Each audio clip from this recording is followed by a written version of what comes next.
अंकुश Srivastava sir, इन तीनों चेहरों के ऊपर पहला कमेंट आपका चाहूंगा। देखिए, पहला टिप्पणी तो सम्राट यादव पे ही होनी चाहिए, और सम्राट यादव ने सम्राट चौधरी ने जो जगह बनाई है वो अपने व्यवहार और बहुत सोच समझ के रणनीति के तहत बनाई है।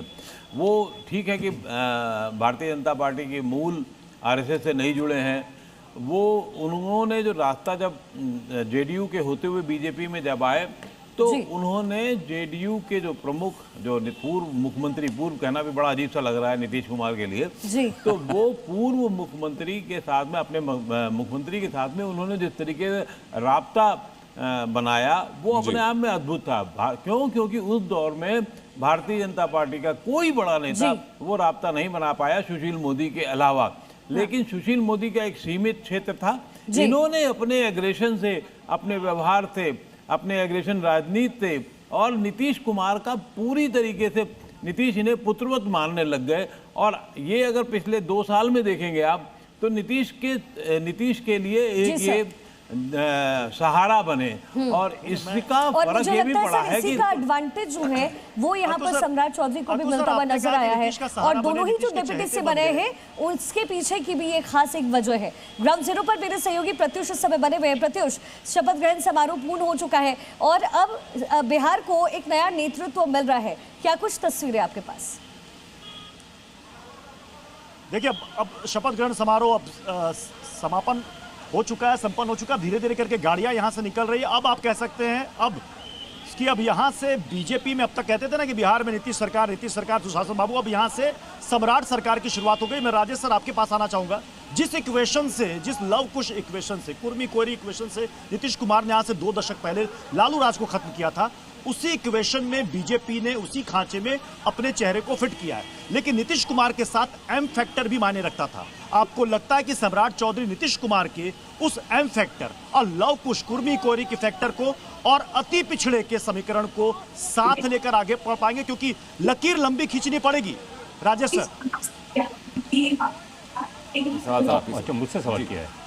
देखिए, मैं आपकी आवाज़ बहुत कम आ रही थी, मैं आपका सवाल बहुत साफ साफ सुन नहीं पाया। उसका सवाल ये से मैं दोहरा देता हूँ कि भाई नीतीश कुमार ने वहाँ पर एक बड़ी लकीर खींची, उनके साथ लव कुश के साथ साथ कोरी समाज सम्राट चौधरी आते हैं, लेकिन एम फैक्टर भी इंपॉर्टेंट रोल प्ले करता था नीतीश कुमार के लिए। क्या चुनौती सम्राट चौधरी के लिए होगी? यही बिल्कुल एक चुनौती होगी। सम्राट चौधरी की जो चुनौतियाँ हैं वो मुझे थोड़ा टाइम दीजिएगा, मैं उनको गिनवाना चाहता हूँ। एक तो चुनौती ये है कि मुसलमान को कैसे साधना है। दूसरी चुनौती होगी कोalition धर्म जो है, क्योंकि जो कोalition पार्टनर है वो कोई कमज़ोर पार्टनर नहीं है, जेडीयू कमज़ोर पार्टनर नहीं है, उनको बैलेंस करना है। तीसरा, जो सुशासन बाबू हम लोग मीडिया में कहते रहे हैं, वो छवि नीतीश कुमार की थी, उस छवि के सामने सम्राट चौधरी की जो छवि है वो उतनी क्लीन नहीं है जितनी नीतीश कुमार की थी। यानी वो 14 साल के थे जब गोलियां चली, वो राकेश कुमार हैं या वो कैलिफोर्निया यूनिवर्सिटी से पीएचडी हैं या डीलिट हैं, वो क्या हैं ये अभी तक किसी को मालूम नहीं है। विपक्ष आरोप लगाता रहता है। सबसे बड़ी चुनौती, अब यहाँ पे मैं थोड़ा समय चाहूँगा, सबसे बड़ी चुनौती है जो सुशासन बाबू ने, नीतीश कुमार ने कास्ट सेंसस करवाया था। बिहार की 1/3 जनता, 34% जनता 6,000 रुपया महीना से कम में जीवन यापन करती है। 193 रुपया 50 पैसा प्रतिदिन कमाती है। 14% लोग वहाँ झुग्गी झोपड़ियों में रहते हैं। सुशासन कहाँ के, ये क्या उसको एड्रेस करेंगे? वहाँ के जो जनरल कैटेगरी के लोग हैं उनका भी एक बड़ा परसेंटेज, 25% लोग गरीबी में रहते हैं। वहाँ 1.5% शायद सरकारी नौकरियाँ हैं। यानी ये सब बहुत इतना भीषण दैत्य जो है गरीबी का, उसकी जगह आप सड़कें दिखाते हैं, मजदूरों के हाथ में मोबाइल फ़ोन दिखाते हैं, वो कहते हैं कि बिहार चमक रहा है। ये चुनौती है, क्या इस चुनौती को स्वीकार करेंगे? दूसरी बात यह है कि अब आप आगे आकर के देखिएगा कि बिहार में पिछले 2023, 24, 25 में जो हिंदुत्ववादी ताकतें थी, बिहार शरीफ का दंगा है, लाइब्रेरी जलानी है, मस्जिद जलाना है, ये सब है, ये हुआ था। अब इसमें अगर ये घटनाएं होंगी तो सम्राट चौधरी को उस वक्त प्रूव करना होगा कि वो नजरें वहां से हटाए हुए हैं, तभी वो हेमंत बिस्व शर्मा बन पाएंगे। Thank you. Face of ideology की बात आप कर रहे हैं, ये चैलेंज तो उनके सामने होगा। अकुल सर कुछ कहना चाह रहे हैं? मैं ये कहना चाह रहा हूँ, इनकी पॉलिटिकल जो चुनौती है वो भारतीय जनता पार्टी का, पहला तो उन्होंने विश्वास अपने नेतृत्व का हासिल किया, और वो नेतृत्व का विश्वास इसी उस पे हुआ क्योंकि वहाँ एक बीजेपी में एक बड़ा भारी गैप हो गया था। कोई नेता ऐसा नहीं हो रहा था जो एक आगे बढ़ करके नीतीश कुमार के साथ खड़ा हो सके। और यहाँ इन्होंने रणनीति अपनी सम्राट चौधरी ने रखी कि एक तरफ नीतीश कुमार का पूरा विश्वास हासिल किया, दूसरी तरफ अपने आला कमान का किया। अब ये विश्वास तो हासिल हो गया है, लेकिन अब जो बहुत सारी पॉलिटिकल चुनौतियां इनको संघ से भी उतनी ही इनकी अपेक्षा होगी, पार्टी की भी होगी। सर मैं श्वेता प्रिया का रुख करूंगा, जेडीयू की प्रवक्ता हमारे साथ है। श्वेता प्रिया जी, ये बार बार बिहार में एक सवाल पूछा जा रहा है कि निशांत कुमार का नाम, क्योंकि जेडीयू का भी अपना एक दबाव होगा, मुस्लिम राजनीति का भी दबाव होगा, कहीं अपराधी होंगे तो अपराधी को क्या वो योगी मॉडल पे लाया जाएगा, क्योंकि बिहार में इन्होंने शुरू कर दिया था। तो वो मैं श्वेता प्रिया जी मेरा सवाल आपसे है, अगर मेरी आवाज जा पा रही होगी तो। प्रत्युष कुछ कह रहे हैं? जी प्रत्युष आप कुछ कह रहे हैं? श्वेता प्रिया जी, एक बिहार में बार ये सवाल, श्वेता प्रिया जी मेरी आवाज अगर जा पा रही हो तो प्लीज एक बार मुझे बता दीजिए, क्योंकि मैं बार फील्ड में हूं, मैं आपको देख नहीं पा रहा हूं। आती है आपकी आवाज।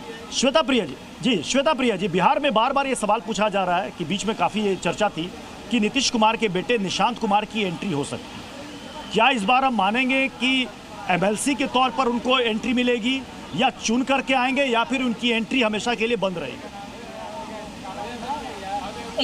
देखिए, हमेशा के लिए बंद रहने वाली तो बात ही नहीं हो सकती है, क्योंकि ये तो एक संवैधानिक प्रक्रिया होता है और इसमें जो हमारे नेतृत्व करता है वो चुनेंगे। इसकी जानकारी भी हमें आपके थ्रू ही मिलती है बहुत बार, तो ऐसी कोई बात नहीं है। और जहाँ तक आपने ये बोला कि उन्हें बैन कर दिया, मतलब कभी मिलेगा या नहीं मिलेगा, ऐसी कोई बात नहीं है। और निशांत कुमार जी बहुत ही, मैंने पहले भी बोला है, बहुत ही संवेदनशील नेता है वो। उन्होंने अभी औपचारिक तौर पर सदस्य समय में सरकार के सामने लक्ष्य भी नीतीश जी ने बिहार को जिस रास्ते चला के आज पूरे देश में इसको एक मॉडल के रूप में बढ़ाया है, उन्हीं रास्तों पर चलने का काम हम लोग की नई सरकार भी करेगी। जो उनके रास्ते हैं, उनकी नीतियां हैं, उनके कार्यक्रम हैं, उनके तरीके हैं, उनकी कार्यशैली है, उसी पर चलना हम लोगों का काम है। मॉडल चलेगा या भाजपा का मॉडल चलेगा? देखिए, इसमें आपको फर्क मत करिए। अभी तक नीतीश मॉडल जो था उसमें भाजपा भी थी, इसलिए आप फर्क, सीधी बात है कि अब ये देखिए, अब ये सवाल पूछा जाने लगा है यहाँ पर कि बिहार में बीजेपी का मॉडल चलेगा या जेडीयू का मॉडल चलेगा। मुझे पता है कि सभी नेता कहेंगे कि एनडीए का ही मॉडल चलेगा। मैं प्रीति शेखर जी आपसे जानना चाहूँगा, विजय सिन्हा जी डिप्टी सीएम थे, अब डिप्टी सीएम नहीं है, क्या विधानसभा अध्यक्ष बीजेपी का रहेगा या जेडीयू का होगा? क्या होगा विजय सिन्हा जी का? बदलते हुए राजनीतिक समीकरण के हिसाब से अब हमारे मुख्यमंत्री, पार्टी के मुख्यमंत्री हैं और जदयू से 2 वरिष्ठ नेता माननीय उप मुख्यमंत्री बने हैं। आगे की कवायद जो भी होनी है, सुनिश्चित होनी है, उसको वरिष्ठ नेतागण, एनडीए के सभी शीर्ष नेतागण उसको मिल बैठ कर तय करेंगे। एक बात स्पष्ट है कि एनडीए में हर बात समन्वय के साथ स्थापित होती है और कहीं पर भी किसी के मन में विरोधाभास नहीं होता, और वही कार्य होता है जिससे बिहार का भविष्य बेहतर बन सके। इसलिए आज का यह दिन है हमारी एनडीए की नई सरकार के स्वागत करने का, आदरणीय मुख्यमंत्री के रूप में सम्राट चौधरी जी के स्वागत करने का। और हम आशा ही नहीं करते, बल्कि हमारा पूरा विश्वास है कि सम्राट चौधरी जी के नेतृत्व में। ठीक है, आप सभी बने रहे हमारे साथ। बिहार की जनता की भी यही उम्मीद है। जनादेश के बाद जो नई सरकार बनी उसको भी अपना आशीर्वाद दिया। जनादेश के बाद 1 साल के बाद दूसरा मुख्यमंत्री भी यही बिहार की जनता देख रही है, लेकिन फिर भी उम्मीद कर रही है कि कुछ अच्छा होगा। आप सभी हमारे साथ बने रहे। एक बहुत ही छोटे से ब्रेक के लिए यहाँ पर रुक रहे हैं, फौरन लौटते हैं। आप बने रहे जी न्यूज़ के साथ।